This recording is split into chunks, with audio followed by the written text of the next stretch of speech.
Swiss UMF University arrive à Niamey. Pourquoi nous choisir?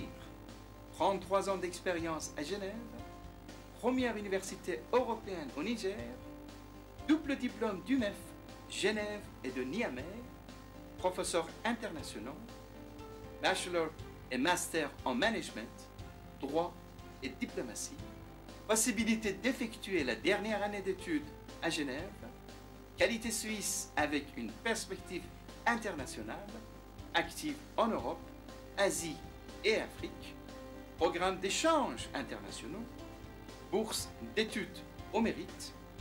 Contactez-nous dès maintenant et réservez votre place pour l'examen d'entrée. Nous pensons différemment. We think differently.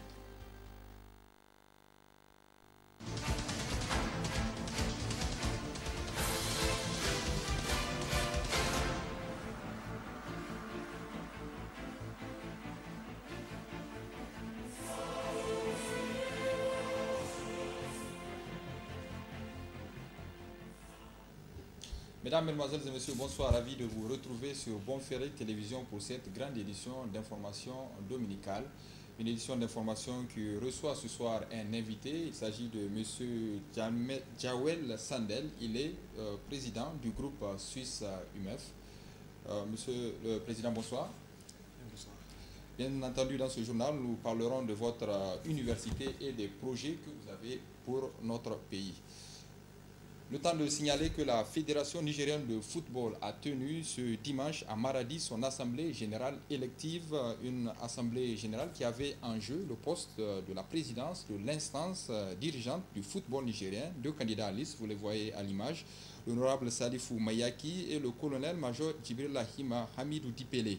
Ils ont été départagés au vote. Le collège électoral, 129 votants. Salifou Mayaki a obtenu 26 voix. Le président sortant, le colonel Pelé, 101 voix et 2 bulletins nuls. Ainsi, c'est le colonel-major Pelé qui succède à lui-même pour un troisième mandat à la Fédération nigérienne de football. Sur les coulisses de cette élection de la présidence de la Fédération nigérienne de football, nous y reviendrons en fin de journal et éventuellement au cours de nos prochaines éditions. Dans le reste de l'actualité, poursuite des examens d'évaluation des enseignants clés en main sous fond de boycott des syndicats du secteur. C'est le deuxième jour ce dimanche et ce sont les enseignants non formés titulaires du bac, du BEPC et du certificat qui ont été évalués. Plus de 1000 enseignants sont concernés par ces évaluations. On fait le point dans ce reportage signé Souleymane Ousmane.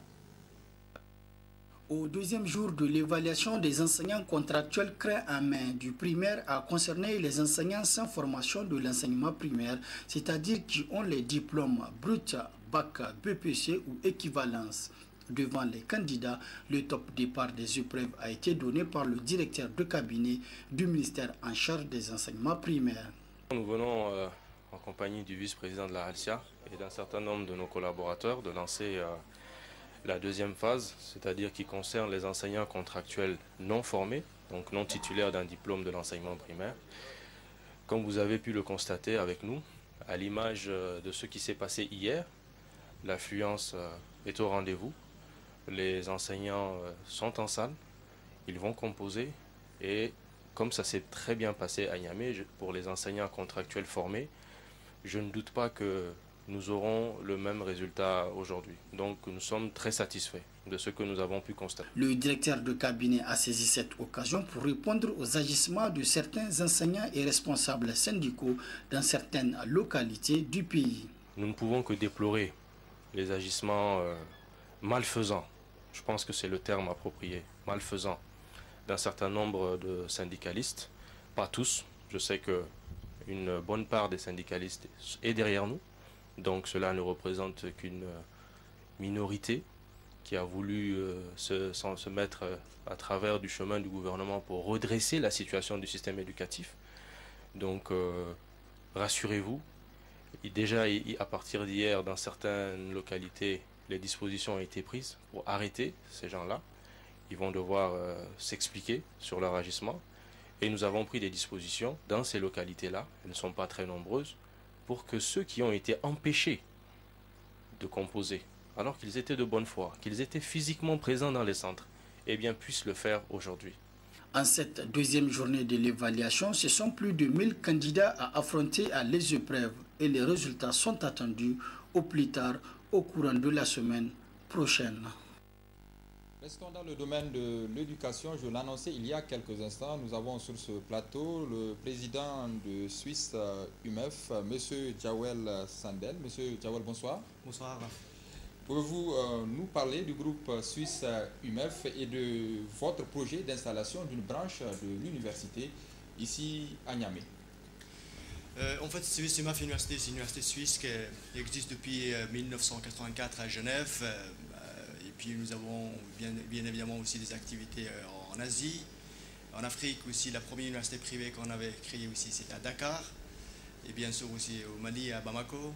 Et maintenant, le troisième campus en Afrique, c'est au Niger, pour aussi rendre service aux Nigérians, jeunes Nigériens ainsi que les professionnels, de recevoir une éducation qualité suisse avec une perspective internationale dans leur pays, avec, comme on dit, Swiss Quality and Local Price, la qualité suisse au prix local dans leur pays.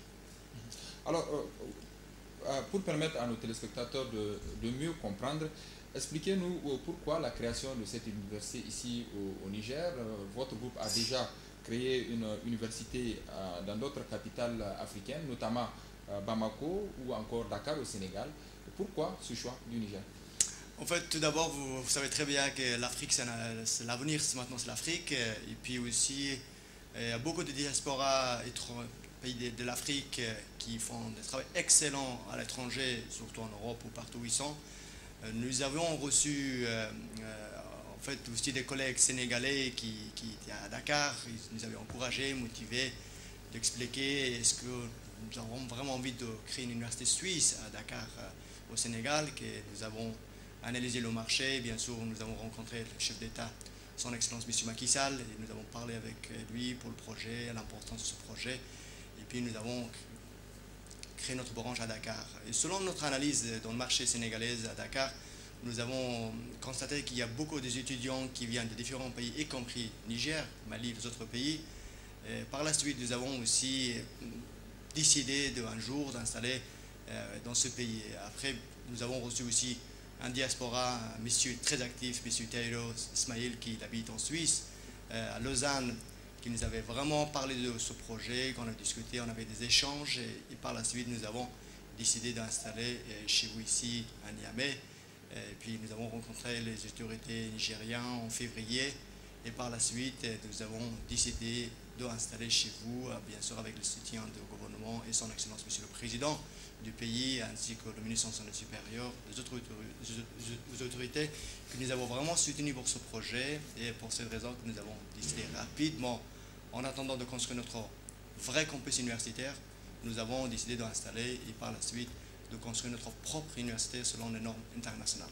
Alors, M. Djawel, vous l'avez déjà dit, le président de la République du Niger, Issoufou Mahamadou, a reçu une de vos délégations ici, au Niger, dans le cadre de la matérialisation de ce projet, qui est vu ici au pays comme une aubaine, dans le cadre de la création d'un pôle d'excellence au Niger. Le lancement, ou du moins l'inauguration de cette université est prévu pour le mardi prochain, c'est cela, ici à Niamey? Tout à fait, bien sûr. Nous avons, après notre rencontre officielle que nous avons rencontré les autorités nigériennes et notamment son Excellence Monsieur le Président du pays, après nous avons décidé, en attendant de construire notre propre campus, d'être en location, que nous avons loué un bâtiment à Mairie Garage, pas très loin de Centreville, en attendant de construire notre propre campus. Et bien sûr que nous avons décidé d'une délégation assez importante, y compris les autorités suisses qui vont venir le 18, et d'ailleurs lundi ils vont quitter Genève pour venir à Niamey pour l'inauguration du 18, et environ une dizaine de délégations qui vont venir pour inaugurer la première université européenne, plus particulièrement suisse, à Niamey, pour des jeunes, pour les professionnels, de donner la possibilité d'étudier sur place, car nous savons tous qu'il y a beaucoup de problèmes aujourd'hui à l'étranger, surtout pour les jeunes, des très jeunes qui vont à l'étranger au niveau de l'aspect financier, économique, intégration et plein d'autres problèmes. Maintenant, ils auront la chance d'étudier chez eux, à côté de leur famille, avec une qualité que la famille souhaite, que le gouvernement souhaite, que le pays souhaite, chez eux, avec un prix bien évidemment local, mais on maintient toujours la qualité suisse. Alors, le nom de cette université sera Swiss UMF University of Niger. Vous avez parlé tout à l'heure du coup. Quel pourrait être l'intérêt aujourd'hui pour un étudiant nigérien ou malien de venir s'inscrire dans votre université qui est installée ici au Niger, comparativement à une inscription qu'il devrait faire en Suisse? Tout d'abord, il ne s'agit pas d'une franchise ou partenariat, c'est une branche. C'est une branche d'une université suisse. Nous avons à Genève Swiss UMF University de Genève. Ici, nous avons appelé Swiss UMF University of Niger. C'est-à-dire que les étudiants auront les mêmes qualités de formation qu'ils reçoivent à Genève ici, mais la différence est la suivante, qu'ils en ont à côté de leur famille, avec un prix local. Et puis aussi, la distinction financière, si on parle d'aspect financier, un étudiant ou une étudiante qui désire étudier à Genève, une formation de cycle de 3 ans, il coûtera 75 millions CFA à Genève. Nous avons ici à Niamey, nous avons mis un système bourse d'études pour des personnes qui méritent, qui passent notre examen d'entrée avec certaines notes et ils vont recevoir 100% de bourse d'études. Pour les autres personnes qui ont notes plus bas, ils vont payer un petit peu plus, mais ils reçoivent plus de services personnalisés. Et en plus de ça, les professeurs qui viennent ici à Niamey, des professeurs internationaux, y compris suisses, allemands, italiens, canadiens, singapouriens, brésiliens, chinois, japonais. Nous avons invité vraiment des professeurs de très haut niveau sur place. Au lieu d'envoyer 15 ou 10 élèves ou étudiants à l'étranger, que probablement certains parmi eux désirent rester là-bas, nous allons déplacer les professeurs de très haut niveau ici pour la même qualité, mais avec énormément de distinctions financières, aussi l'intégration. Un autre élément très important aussi, ça permettra aussi pour des étudiants d'étudier sur place. Après, ils vont recevoir 2 diplômes. Un diplôme de Swiss UMF University d'Iger de Niger Niamey et deuxième diplôme de Genève de Swiss UMF University de Genève. Je pense que c'est un privilège pour des personnes qui désirent de recevoir une formation de qualité, d'étudier ici à Niamey dans leur pays, dans leur capitale, avec leur famille. C'est vraiment un avantage. Alors, monsieur Djawed, pouvez-vous un peu nous parler des filières que vous allez ouvrir ici au Niger? Pour l'instant, nous avons 3 filières. Bien sûr que c'est des filières assez importantes aussi. C'est des formations qu'on peut dire faculté ou école d'affaires, qui est plusieurs départements. C'est-à-dire nous avons des bachelors en sciences de gestion, finance, commerce international, marketing, communication. Nous avons aussi droit, qui est du niveau bachelor, master bien sûr, et aussi diplomatie, que c'est très important aujourd'hui. Toute notre vie au niveau développement économique dépend non seulement de l'aspect relations internes dans le pays, mais aussi relations internationales. Quels sont nos comportements avec les pays voisins ou plus large dans le monde? Je pense que c'est très important d'avoir une formation de qualité, surtout de Suisse, de Genève, qu'il y a énormément des organismes internationaux à Genève, sur place. Et aussi également des formations continues, c'est un élément très important. Suisse est connu pour ces formations continues, aussi d'offrir des formations continues à des professionnels ou des gens qui désirent dans différents domaines. Et bien sûr, par la suite, nous analysons aussi des autres facultés, aux autres écoles. On va créer des autres écoles selon le besoin du marché et selon le besoin des secteurs privés et publics. Alors, pour clore cet entretien, professeur Djawed Sandel, peut-être on va rappeler quelques informations essentielles. La première, l'inauguration de l'université est prévue pour le mardi 18 juillet prochain à Niamey. Une forte délégation sera ici, composée d'universitaires, des professeurs, mais également de parlementaires qui vont venir un peu vous appuyer. Il y aura également une session de formation qui va concerner les parlementaires nigériens. Quel est l'appel que vous avez à lancer au grand public et éventuellement à toutes les personnes qui sont invitées pour cette inauguration? En fait, moi, je l'invite de nous rejoindre tout d'abord. Pour nous, l'éducation, c'est la vie. Même plus important que la vie. Et une éducation de qualité, il y aura l'impact, non seulement les générations actuelles, mais sur les générations futures. Aujourd'hui, je pense, non seulement l'Afrique, mais le monde entier. Il a besoin vraiment d'une éducation de qualité. Une éducation que ça nous assure notre vie, non seulement pour notre famille, non seulement pour notre proche, non seulement pour notre entreprise, mais pour notre pays, pour notre continent. Beaucoup plus large pour le monde entier. L'ensemble du développement économique, politique, social dépend d'une éducation de qualité. Et je le demande de nous rejoindre et de recevoir une formation, la qualité suisse, avec une perspective internationale selon le besoin du pays. Et puis, on sera à leur disposition de l'accueillir et puis d'enlever certaines barrières qui dans certaines institutions qui existent dans le monde. Les étudiants ou les participants ou les élèves, ils ont accès direct à l'ensemble de notre direction, que ce soit directeur général, directeur académique, ou même moi-même, je serai à leur disposition de l'accueillir. Et aussi, nous avons donné la chance aussi pour des personnes qui désirent de continuer une année, ou bien si ce serait leur dernière année d'études à Genève, ou bien dans notre campus dans le monde, que ce soit en Afrique ou en Asie ou en Europe, pour comprendre aussi quels sont les challenges et problématiques ailleurs, et puis de revenir un jour dans leur pays d'origine et développer leur pays et faire leur devoir en tant que citoyen de ce planète et contribuer au développement de leur pays. Professeur Jamel Sandel, je rappelle que vous êtes président du groupe suisse UMEF. Merci d'avoir accepté notre invitation pour partager ce plateau et puis rester avec nous pour la suite de ce journal. Les commerçants du petit marché de Niamey ont publié une déclaration de presse ce dimanche relativement à la situation qui prévaut dans ce centre commercial depuis qu'il ait été ravagé par un incendie dévastateur. Les auteurs de la déclaration exigent le retrait de M. Ila Hatimi dit Mei Aya dans l'affaire du dit marché. Il qualifie ses agissements d'ingérence dans la gestion du dit marché. On fait le point dans ce reportage signé Youssoufou Aïdara. L'ingérence de l'Hajj Ila Hatimi Dime Aya dans l'affaire dite du petit marché constitue l'objet de cette déclaration des commerçants du dit marché. Ces commerçants demandent le retrait pur et simple d'Al-Hajj Ila Hatimi Dime Aya dans la gestion de l'affaire du petit marché. Après examen de la situation du petit marché de Niamey ravagé par un incident, de la nuit du 4 au 5 avril 2012, nous constatons l'émission de M. Al-Hajj Ila Hatimi dans les affaires du dit marché. M. Hatimi n'est ni notre représentant, ni notre interlocuteur. Nous avons été surpris et indignés des propos déplacés et discourtois tenus qu'il a tenus sur la situation du petit marché au regard de notre responsabilité historique sur le petit marché. Nous demandons à M. Al-Hajj Ila Hatimi de ne plus s'ingérer dans les affaires du petit marché. Les signataires de cette déclaration réitèrent leur confiance au gouverneur de la région de Niamey pour l'ambition qu'il a affichée pour le développement de sa région. Nous réaffirmons notre gratitude à M. le gouverneur de la région de Niamey pour sa geste dans la gouvernance de la région.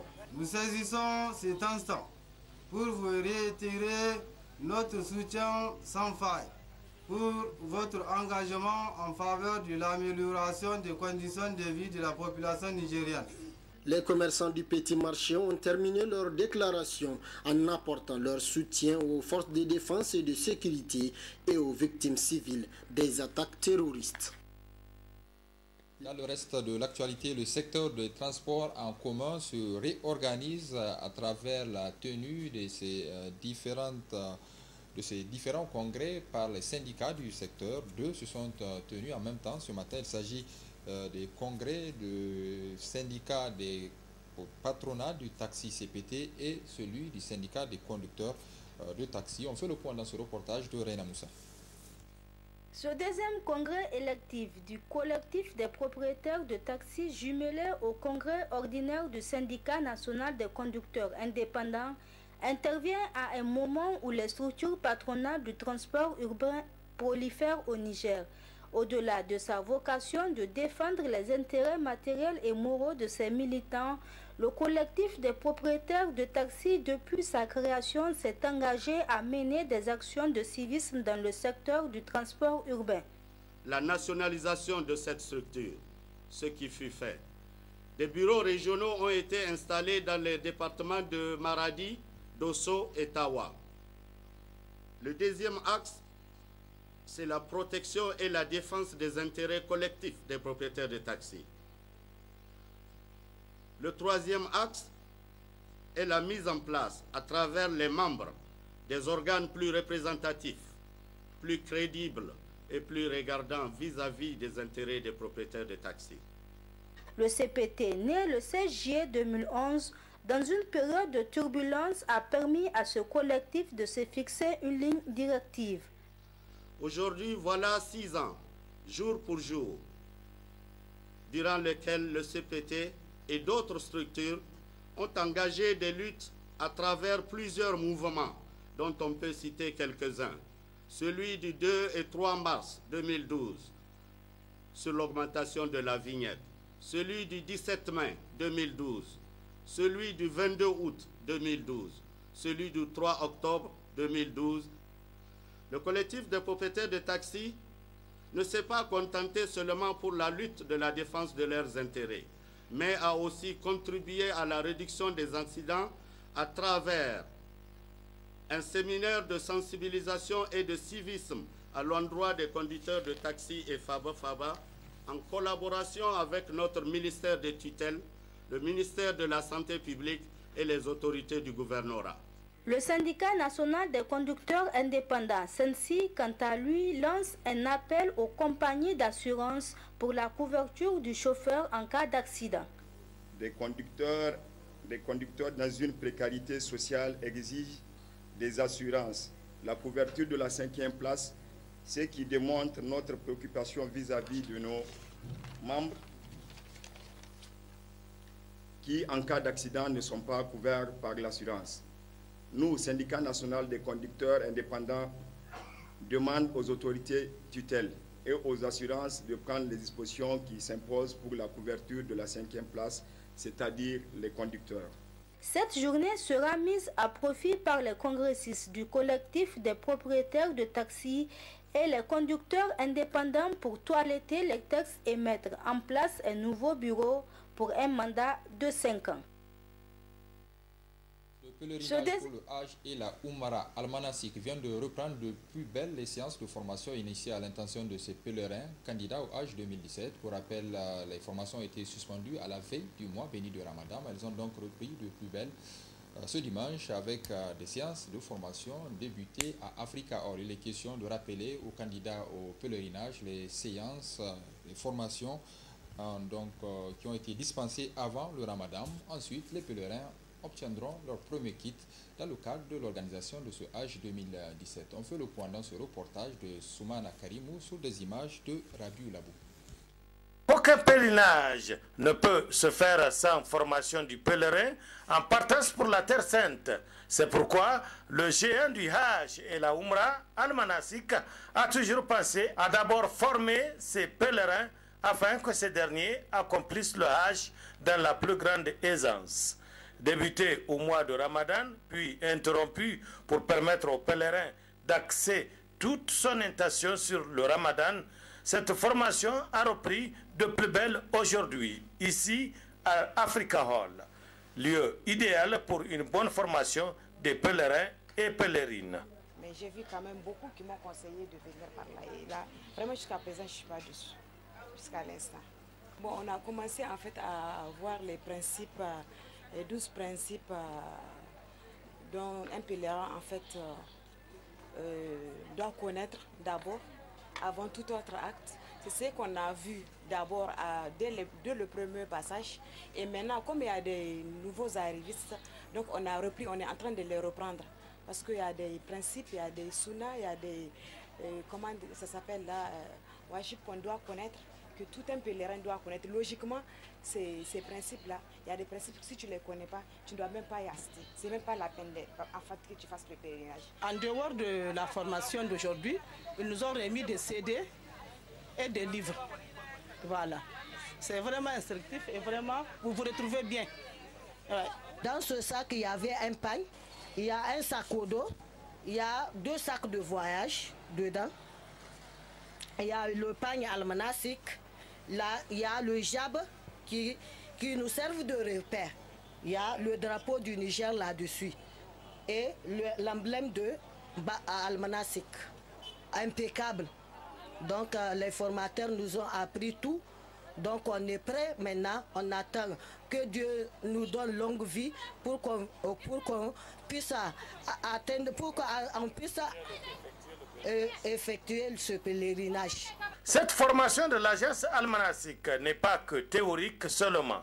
Elle est aussi pratique et consiste à munir la pèlerine ou le pèlerin d'un kit ou grand sac contenant le matériel nécessaire à l'accomplissement des rites du Hajj. Comme dit le dicton, qui voyage loin ménage sa monture. Notre vocation au niveau de Al-Manasik, c'est d'aider nos pèlerins à accomplir un Hajj Mabrour dans la paix, la tranquillité et la quiétude, avec un très bon service et des encadreurs déterminés à leur côté.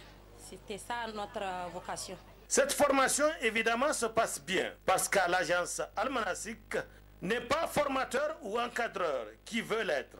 Il faut être débonnaire, assermenté et surtout avoir une large expérience dans le domaine du Hajj et la Umrah. Être patient et être quelqu'un qui sait se faire comprendre par les pèlerines et pèlerins qui l'enseignent.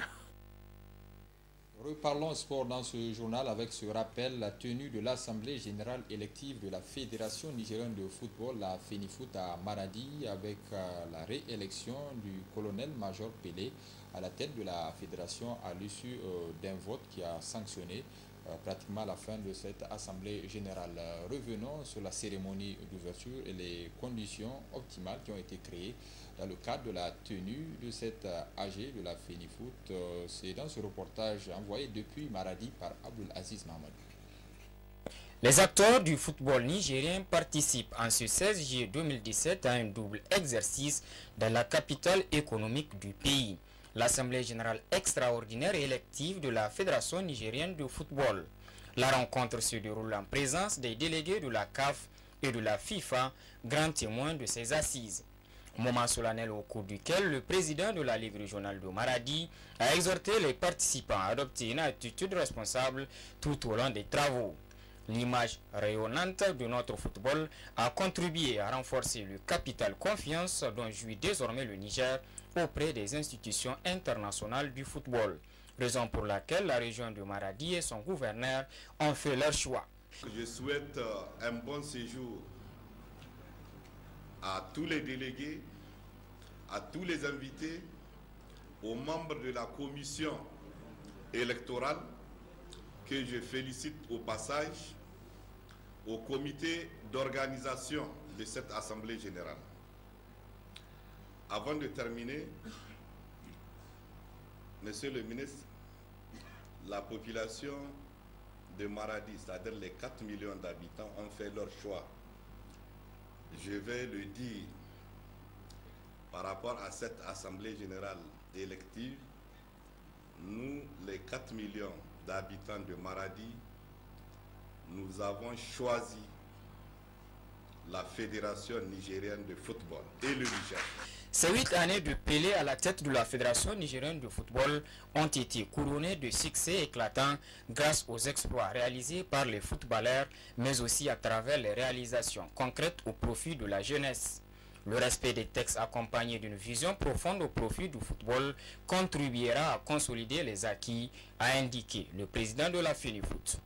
Ces évocations élogieuses pour notre football renaissant pose avec acuité la nécessité de maintenir ses performances, voire même les améliorer. Le point culminant de cette journée sera sans nul doute l'Assemblée générale élective, qui confiera un mandat de 4 ans à l'équipe qui sera élue. Je me permets de rappeler aux membres affiliés le respect des dispositions des articles 14 et 15 des statuts, afin de maintenir cette image de souveraineté qui a toujours caractérisé nos assises. J'en appelle à plus de responsabilité et au renoncement aux agendas cachés de perturbation des travaux, car c'est l'image du Niger, qu'il s'agit. Plusieurs défis se présentent à la grande famille du football nigérien pour élever le niveau de la discipline. Cela passe par la tenue de cette Assemblée générale extraordinaire et élective de la FENIFOOT dans de très bonnes conditions.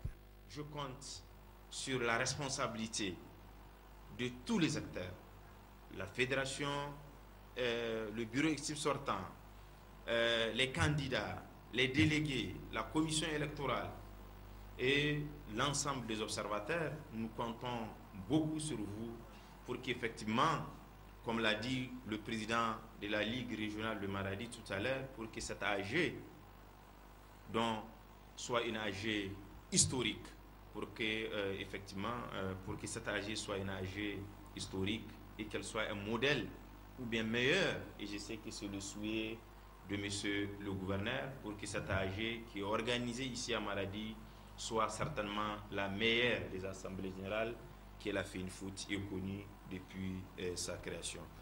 Sur place, un dispositif sécuritaire important a été déployé à la mairie centrale de Maradi pour encadrer l'Assemblée générale extraordinaire et élective. Pour beaucoup d'observateurs de la scène footballistique nigérienne, le président sortant et candidat à sa propre succession, colonel-major Jibrillahima Hamidou Dipile. Les acteurs du... Voilà donc pour ce qui est de l'ouverture de l'Assemblée générale de la FENIFOOT qui a été sanctionnée donc par la réélection du colonel-major Pelé. Restons en sport pour parler de cette initiative, une compétition de mise en jambe des athlètes issus de la commune Niamey 3. Il s'agit de 210 athlètes et on parle de taekwondo. C'est le président de taekwondo de l'arrondissement communal Niamey 3 qui a initié cette activité en vue de faire la promotion du taekwondo nigérien. Le reportage de Mohamed Alpha sur les images de Abdoulaye Seydou. Ils sont 210 jeunes filles et garçons issus de 22 clubs de taekwondo de l'arrondissement communal Niamey 3 qui ont compéti durant 2 jours dans 19 catégories pour faire la promotion du taekwondo nigérien et surtout rehausser le niveau des athlètes en cette occasion de grandes vacances. C'est la première édition de la Coupe du président de taekwondo de l'arrondissement communal Niamey 3 qui vise à occuper les jeunes talents en vue de s'épanouir dans un esprit de fair play. C'est une compétition que nous organisons dénommée la Coupe du président. Donc c'est notre président qui a mis cette coupe à la disposition de nos élèves uniquement à l'occasion de ces grandes vacances et surtout pour honorer notre champion national, notre champion international plutôt, Alphaga, le champion Alphaga. Donc vraiment nous ne pouvons que être satisfaits de notre travail que nous avons organisé parce qu'il faut se dire que nous avons pris tout le mois du carême, n'est-ce pas, pour nous entraîner, n'est-ce pas. Comme vous voyez, ce serait une mise en jambe en fait pour nos athlètes parce que pendant ces vacances, il y aura beaucoup de tournois, beaucoup de compétitions et même dans la sous-région, il y aura des compétitions. Toutes les conditions sont réunies pour la bonne réussite de cette première édition de la Coupe de taekwondo du président de l'arrondissement communal Niamey 3, dont son souhait le plus absolu est l'émergence du taekwondo nigérien et l'épanouissement des jeunes talentueux à en croire les initiateurs et se disent heureux des résultats enregistrés. Toutes les conditions sont réunies ici parce que vous voyez le monde qui est venu nous supporter, le taekwondo aujourd'hui, n'est-ce pas, il connaît vraiment son essor comme on le dit, n'est-ce pas, tout le monde est venu. Je pense que c'est vraiment très bien organisé et le niveau est appréciable, il est positif. Nous avons un très bon niveau, donc nous préparons des pépinières de Alphaga parce que nous avons pu sortir le nom du Niger pendant que les autres, toutes couches confondues, personne n'a pu sortir le nom du Niger. À l'époque, on confondait le Niger et le Nigeria. Aujourd'hui, l'hymne national a été retenti, n'est-ce pas, en Moujou, en Corée, seulement grâce au taekwondo. Plusieurs trophées et médailles d'or, d'argent et de bronze ont été distribués aux plus méritants qui ont brillé de leur talent. Le public a assisté à 19 finales dans différentes catégories. C'est sur une note de satisfaction et l'espoir est fondé de voir un deuxième Alphaga national dans l'avenir que s'est achevée cette première initiative. Vivement la deuxième édition. Ce sera tout pour ce point complet de l'actualité nationale. Avant de boucler ce journal, cette pensée et ces soutiens réitérés à l'endroit de notre ami camarade de la rédaction, Baba Alpha, journaliste à la radio et télévision Montferré, écroué à la prison civile de Niamey depuis plus de 3 mois avec son père, poursuivi dans une affaire dite d'usage de faux relativement à ces pièces d'état civil. À vous qui nous avez suivis, gardez vos positions, nos programmes se poursuivent et excellente fin de soirée en compagnie des programmes de Montferré Télévision. Bonsoir.